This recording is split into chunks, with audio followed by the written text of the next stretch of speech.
নমস্কার বন্ধুরা, প্রথমে সকলকে স্বাগত জানাই আমার ইউটিউব চ্যানেল এডুকেশন অ্যান্ড দেবশ্রীতে।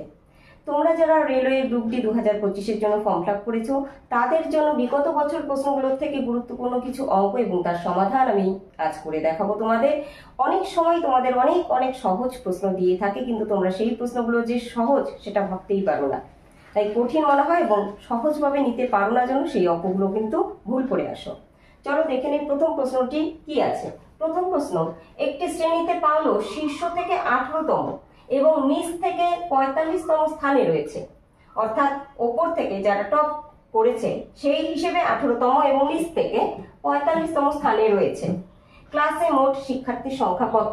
তোমাদের অপশনে দেওয়া ছিল বিগত বছরে 63, 61, 62, 60।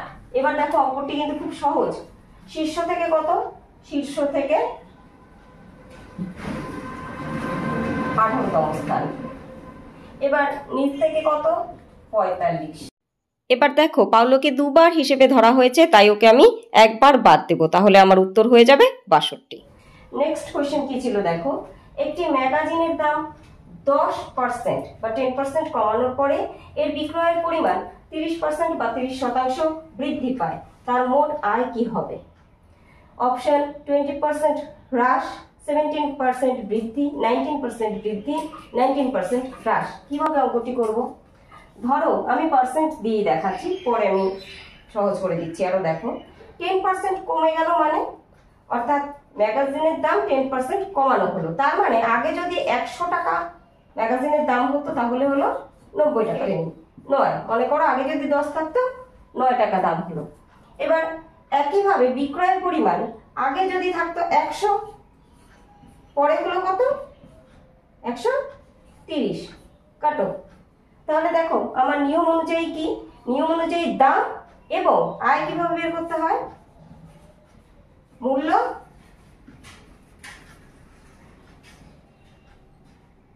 গুণ বিক্রয় পরিমাণ।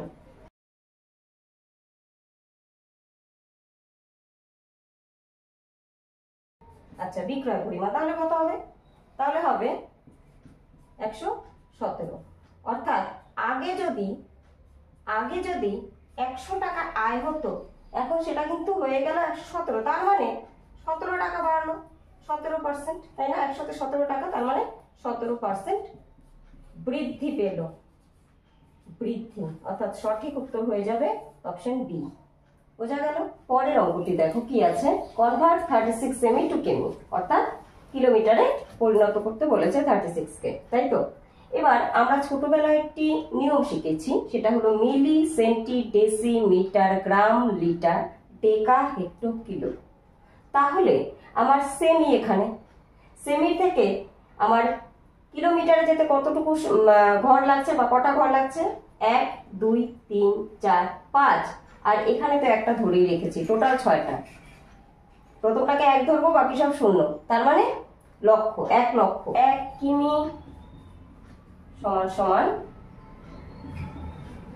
1, 2, 3, 4, 5, তাই তো? সেমি। এবার যেহেতু আমাকে সেমি থেকে কিমিতে পরিণত করতে বলেছে, তাহলে সেক্ষেত্রে কি হবে?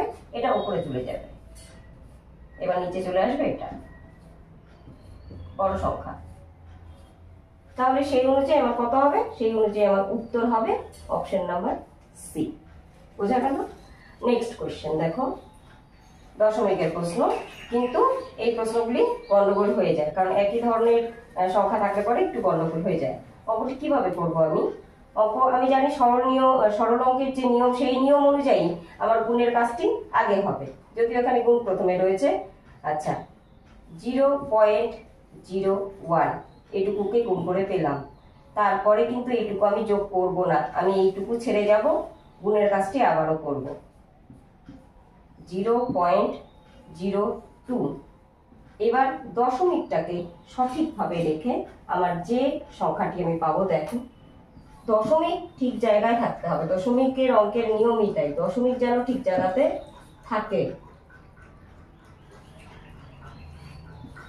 তাহলে কত আসবে? উত্তর আসবে 0.23। পরের অঙ্কটি দেখো কি আছে, এটা 2022 সালের কোশ্চেন। নিম্নলিখিত সংখ্যাগুলির কোনটি 4 ও 8 দ্বারা বিভাজ্য? একটি নিয়ম শিখিয়ে রাখি। 4 দিয়ে যদি কোনো সংখ্যার শেষের 2 সংখ্যা যায় তাহলে গোটা সংখ্যাটাই যাবে। আর 8 দিয়ে যদি কোনো সংখ্যার শেষের 3টা সংখ্যা যায় বা 3টা সংখ্যাকে বিভাজ্য বা ভাগ করা যায় তবে তাকে অর্থাৎ গোটা সংখ্যাটিকে 8 দিয়ে যাবে। এবার দেখো 4-এর ক্ষেত্রে আমি প্রথম থেকে হিসাব করি, কিন্তু আমাকে বলেছে দুটো দিয়েই যেতে হবে। সেই ক্ষেত্রে 82 হচ্ছে না, 42 4 দিয়ে হচ্ছে না, শেষেরটা 4 দিয়ে একদম ঠিক আছে। এবার দেখি 8 দিয়ে যায় নাকি, 8 দিয়েও যাচ্ছে, তাহলে এটাই হবে সঠিক উত্তর। ঠিক আছে, নেক্সট কোশ্চেন। শিলার আয়ের 12% 150 টাকা হলে শিলার মোট আয় কত? অঙ্কটি কিছুই না, অঙ্কটি হলো ঐকিক নিয়ম। 12% যদি 150 টাকা হয়, সুতরাং 1% কত হবে? আমরা জানি কম হলে ভাগ, বেশি হলে গুণ, অর্থাৎ এখানে যদি কম হয় তাহলে এটা ভাগ হবে টাকা। সুতরাং 100% সম্পূর্ণ টাকা কত? 150 গুণ 100/12, কাটো 4 দিয়ে 3, 4 দিয়ে 25, 3 দিয়ে 5, তাহলে 25 5 25-এ 125 শূন্য। তোমার 1250 টাকা হলো ওর শিলার মোট আয়। বোঝা গেল?